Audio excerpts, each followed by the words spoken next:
செய்திகள். G7 நாடுகளின் உச்சி மாநாட்டில் பங்கேற்பதற்காக பிரதமர் நரேந்திர மோடி அவர்கள் கனடா சென்றடைந்தார். தமிழ்நாடு உணவு பதப்படுத்துதல் வேளாண் ஏற்றுமதி நிறுவனத்துடன் சென்னை IIT ஒப்பந்தம் மேற்கொண்டுள்ளது. தமிழகத்தில் பால் கையாளும் திறனை நாளொன்றிற்கு 50 லட்சம் லிட்டரிலிருந்து 70 லட்சம் லிட்டராக உயர்த்துவதற்கான உள்கட்டமைப்பு வசதிகள் மேற்கொள்ளப்பட்டு வருகிறது என்று பால்வளத்துறை அமைச்சர் மனோ தங்கராஜ் அவர்கள் தெரிவித்துள்ளார். கட்டுமான தொழிலாளர்களின் குடும்பங்களுக்கு வழங்கப்பட்ட நிவாரணத் தொகை 5 லட்சம் ரூபாயிலிருந்து 8 லட்சமாக உயர்த்தி தமிழ்நாடு அரசு அரசாணை வெளியிட்டுள்ளது. வடகலை தென்கலை பிரச்சினையில் இருதரப்பு குழுக்களும் மோதலை நிறுத்த வேண்டும் என்று சென்னை உயர்நீதிமன்றம் தெரிவித்துள்ளது. நீர்பிடிப்பு பகுதிகளில் தொடர் மழையால் நீர்வரத்து அதிகரித்து பெரியார் அணை நீர்மட்டம் மீண்டும் 130 அடியை தாண்டியது. மதுரை எய்ம்ஸ் மருத்துவமனை பற்றி கேட்டால் கற்பனை காட்சிகளை உருவாக்கி வழங்கியுள்ளனர் என்று முதலமைச்சர் மு க ஸ்டாலின் அவர்கள் தெரிவித்துள்ளார். வருகின்ற ஜூன் 21ஆம் தேதி சென்னை எழும்பூர் மற்றும் நெல்லை இடையே சிறப்பு ரயில் இயக்கப்பட உள்ளதாக தெரிவிக்கப்பட்டுள்ளது. மேலும் இதற்கான முன்பதிவு 18ஆம் தேதி காலை 8 மணிக்கு தொடங்கும் என்றும் தெரிவிக்கப்பட்டுள்ளது. 17 கோடி ரூபாய் மோசடி செய்த வழக்கில் முன்னாள் அதிமுக அமைச்சர் சண்முகநாதன் அவர்களின் மகன் கைது செய்யப்பட்டுள்ளார். தமிழகத்தில் வருகின்ற ஜூலை 15ஆம் தேதி முதல் 13க்கும் மேற்பட்ட அரசு துறைகள், 40க்கும் மேற்பட்ட சேவைகள், கலைஞர் மகளிர் உரிமை தொகை திட்ட விண்ணப்பங்கள், மருத்துவ முகாம்களுடன் தமிழ்நாடெங்கும் 10,000 இடங்களில் உங்கள் ஊரில் உங்களை தேடி உங்களுடன் ஸ்டாலின் முகாம் நடத்தப்படும் என்று முதலமைச்சர் மு க ஸ்டாலின் அவர்கள் அறிவித்துள்ளார்.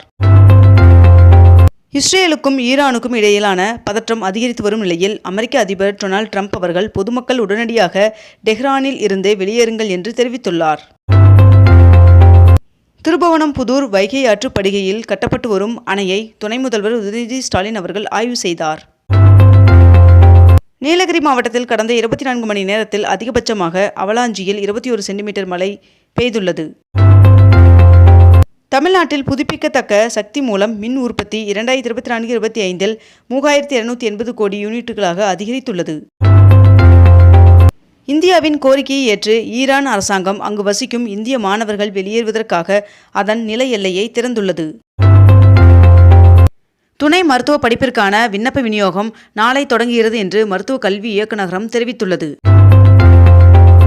நீலகிரி மாவட்டத்தில் கனமழை தொடர்வதால் 7 சுற்றுலா தலங்கள் தற்காலிகமாக மூடப்பட்டுள்ளது.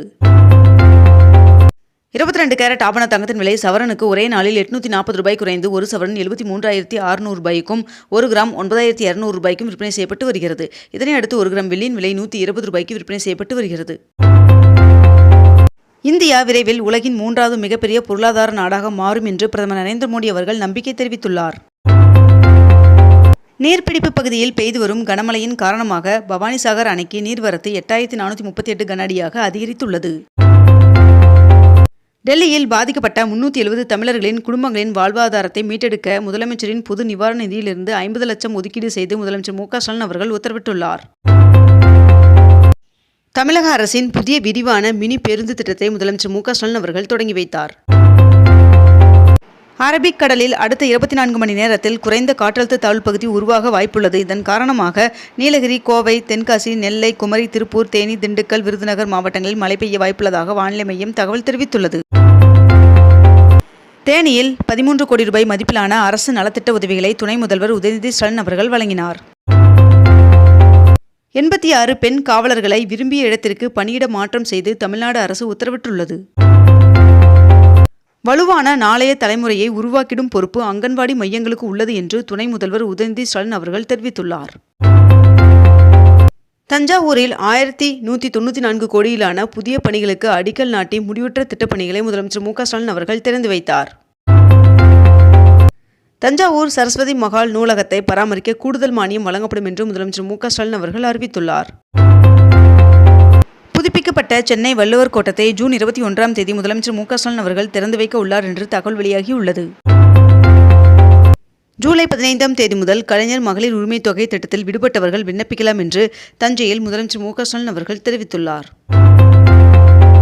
பழனி மலைக்கோவிலில் 500 ரூபாய் கட்டணத்தில் பிரேக் தரிசனம் செய்யும் திட்டத்தை அமல்படுத்துவது குறித்து பக்தர்கள் வருகின்ற 29ஆம் தேதி வரை தங்களது ஆட்சேபனைகளை தெரிவிக்கலாம் என்று கேட்டுக்கொள்ளப்பட்டுள்ளது. தமிழ்நாட்டில் 3 நாட்களுக்கு கனமழைக்கு வாய்ப்புள்ளதாக வானிலை மையம் தகவல் தெரிவித்துள்ளது.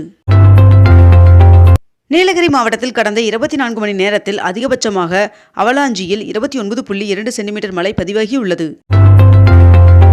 தஞ்சாவூரில் உள்ள முதல்வர் மருந்தகத்தில் முதலமைச்சர் மு.க. ஸ்டாலின் அவர்கள் திடீர் ஆய்வு மேற்கொண்டார். ஈரான் மீதான இஸ்ரேலின் தாக்குதலுக்கு முதலமைச்சர் மு.க. ஸ்டாலின் அவர்கள் கண்டனம் வரவேற்கத்தக்கது என்று மனிதநேய மக்கள் கட்சியின் தலைவர் ஜவாஹிருல்லா அவர்கள் தெரிவித்துள்ளார். குறுவை சாகுபடிக்காக கல்லணையிலிருந்து தண்ணீரை முதலமைச்சர் மு.க. ஸ்டாலின் அவர்கள் திறந்து வைத்தார். பிரதமர் நரேந்திர மோடி அவர்கள் 3 நாள் அரசுமுறை சுற்றுப்பயணமாக சைப்ரஸ், கனடா, குரோஷியா ஆகிய 3 நாட்களுக்கு சென்றுள்ளார். தமிழகத்தில் இன்று நீலகிரி, கோவை, திருப்பூர், திண்டுக்கல், தேனி, தென்காசி ஆகிய 6 மாவட்டங்களில் ஒரு சில இடங்களில் கனமழை பெய்ய வாய்ப்புள்ளதாக வானிலை மையம் தகவல் தெரிவித்துள்ளது. இன்றும் வருகின்ற 18ஆம் தேதியும் சென்னை, திருவண்ணாமலை இடையே மெமு ரயில் ரத்து செய்யப்பட உள்ளதாக தெரிவிக்கப்பட்டுள்ளது. ஈரான் மீது தாக்குதலுக்கு அமெரிக்கா பொறுப்பல்ல என்று அமெரிக்க அதிபர் டொனால்ட் ட்ரம்ப் அவர்கள் தெரிவித்துள்ளார். செப்டம்பர் மாதம் முதல் சென்னை அண்ணா நகரில் ஸ்மார்ட் பார்க்கிங் திட்டம் அமலுக்கு வர உள்ளதாக தெரிவிக்கப்பட்டுள்ளது. விமான எண் 171ஐ பயன்பாட்டில் இருந்து நீக்க ஏர் இந்தியா மற்றும் ஏர் இந்தியா எக்ஸ்பிரஸ் முடிவெடுத்துள்ளதாக தகவல் வெளியாகியுள்ளது.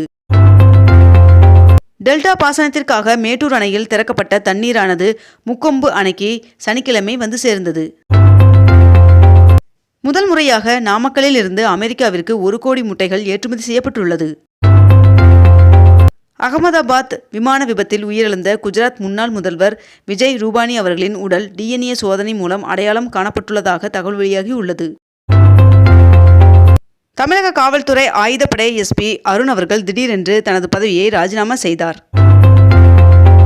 2 மாத மீன்பிடி தடைக்காலம் முடிவடைந்த நிலையில் பாம்பன் மண்டபம் மீனவர்களுக்கு பலத்த காற்று எச்சரிக்கையால் கடலுக்கு செல்ல திடீரென்று தடை விதிக்கப்பட்டுள்ளது. தமிழ்நாட்டில் தென்மேற்கு பருவமழை தற்போது வரை இயல்பை விட 9% கூடுதலாக பெய்துள்ளது என்று வானிலை ஆய்வு மையம் தகவல் தெரிவித்துள்ளது. TNPSC குரூப் 1A முதல்நிலை தேர்வு முடிவு 2 மாதத்தில் வெளியிடப்படும் என்று TNPSC தலைவர் பிரபாகர் அவர்கள் தெரிவித்துள்ளார். பவானிசாகர் அணைக்கு நீர்வரத்து வினாடிக்கு 1329 கனஅடியில் இருந்து இன்று காலை வினாடிக்கு 5577 கனஅடியாக அதிகரித்துள்ளது. அகமதாபாத் விமான விபத்தில் பலியானவர்களின் குடும்பத்தினருக்கு மத்திய அரசு இழப்பீடு வழங்க வேண்டும் என்று காங்கிரஸ் தலைவர் மல்லிகார்ஜுன் கார்கே அவர்கள் தெரிவித்துள்ளார். சேலம், திருப்பத்தூர் இடையே தேசிய நெடுஞ்சாலையில் நடைபெற்று வரும் விரிவாக்கப் பணிகளை தருமபுரி மாவட்ட ஆட்சியர் நேரில் ஆய்வு மேற்கொண்டார். முதலமைச்சர் மு.க. ஸ்டாலின் அவர்களின் திராவிட மாடல் ஆட்சியின் தமிழக மருத்துவ கட்டமைப்பு மற்ற மாநிலங்களுக்கு முன்மாதிரியாக உள்ளது என்று தகவல் தெரிவிக்கப்பட்டுள்ளது.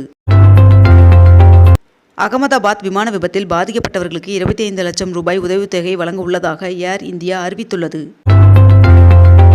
கடல் சீற்றம் காரணமாக நாகை, இலங்கை இடையே இயக்கப்படும் கப்பல் சேவை வருகின்ற 18ஆம் தேதி வரை ஒத்திவைக்கப்பட்டுள்ளது. தமிழ்நாடு சட்டப்பேரவை கூட்டத்தொடரில் நிறைவேற்றப்பட்ட 18 மசோதாக்களில் 15 மசோதாக்களுக்கு ஆளுநர் RN ரவி அவர்கள் ஒப்புதல் வழங்கியுள்ளதாக தகவல் வெளியாகியுள்ளது. அரசு கலை அறிவியல் கல்லூரிகளில் இளங்கலை மாணவர் சேர்க்கையில் பொது பிரிவினருக்கான கலந்தாய்வு நேற்று நிறைவடைந்தது. தொடர் மழையின் காரணமாக குற்றால அருவியில் குளிக்க 2வது நாளாக தடை விதிக்கப்பட்டுள்ளது. இத்துடன் இன்றைய தலைப்புச் செய்திகள் நிறைவடைகின்றன. மேலும் இதுபோன்ற அண்மை தகவல்களை உடனுக்குடன் தெரிந்து கொள்ள அக்னிபூ சேனலை சப்ஸ்கிரைப் செய்து கொண்டு தொடர்ந்து இணைந்திருங்கள். நன்றி, வணக்கம்.